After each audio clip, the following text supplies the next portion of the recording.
তো শুরুতে আমরা একটা কাপল ড্যান আর বেকি আর তাদের সাথে তাদের একটা ফ্রেন্ড হান্টারকে দেখতে পাই। এরা সবাই পাহাড় ক্লাইম্বিং করছে, কিন্তু হঠাৎই ড্যানের হাত পিছলে যায় আর সে পাহাড় থেকে পড়ে যায়, যার কারণে বেকি অনেক ডিপ্রেসড হয়ে যায়। তাই তাকে ডিপ্রেশন থেকে সরাতে হান্টার তাকে 2000 ফুট উঁচু একটা টাওয়ারে ওঠার প্রস্তাব দেয়। বেকি শুরুতে রাজি না হলেও পরে রাজি হয়ে যায়। পরের দিনই তারা সেই টাওয়ারে ওঠার জন্য চলে যায়। টাওয়ারটা খুবই নরবর থাকা সত্ত্বেও তারা উঠতে থাকে। হান্টার কিছু না হলেও বেকির ভয় লাগা শুরু হয়, কিন্তু কোনোভাবে সেও টাওয়ারের চূড়ায় পৌঁছেই যায়। সেখানে উঠে তারা মনোমুগ্ধকর দৃশ্য দেখতে থাকে আর পাগলের মতো ভয়ঙ্কর কিছু সেলফি নিতে থাকে। তো সেলফি শেষে বেকি নামতে গেলে একটা স্ক্রু লুজের কারণে পুরো সিঁড়ি খুলে পড়ে যায়।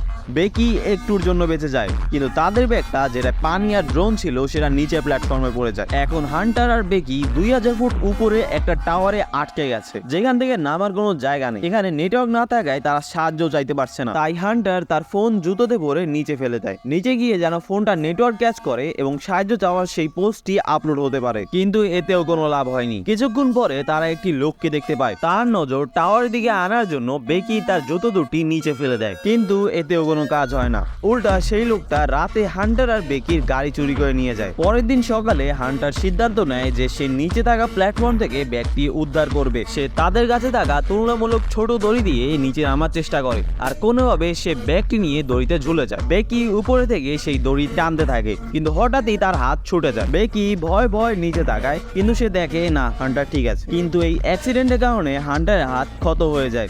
তাই এখন দেখি সব কাজ বেকি করবে। ব্যাগ আনার পর তারা দেখে ড্রোনের চার্জ নেই। তাই উপায় না পেয়ে বেকি কষ্ট করে টাওয়ারের উপর থাকা লাইট বাল্বের কাছে যায় এবং সেখান থেকে লাইটটা সরিয়ে সে ড্রোন চার্জ দেয়। শকুনের হামলার পরেও ড্রোন কোনোভাবে চার্জ হয়ে যায় এবং সে নিচে নামে। এরপর সেই ড্রোনে একটা সাহায্য বার্তা লিখে সবচেয়ে কাছের ক্যাফের দিকে পাঠায়, কিন্তু সেটা একটা গাড়ি ধাক্কায় ভেঙে যায়। তাদের একমাত্র আশা সেটাও শেষ হয়ে যায়, কিন্তু তারপরেও বেকি হার মানে না। সে আগের বারের মতো এবার নিজের ফোনটি নিচে ফেলার সিদ্ধান্ত নেয়। তার নিজের জুতো না থাকায় সে হান্টারেরটা চায়, কিন্তু হান্টার বলে সে দিতে পারবে না, কারণ সে নাকি এখানে উপস্থিতি নেই।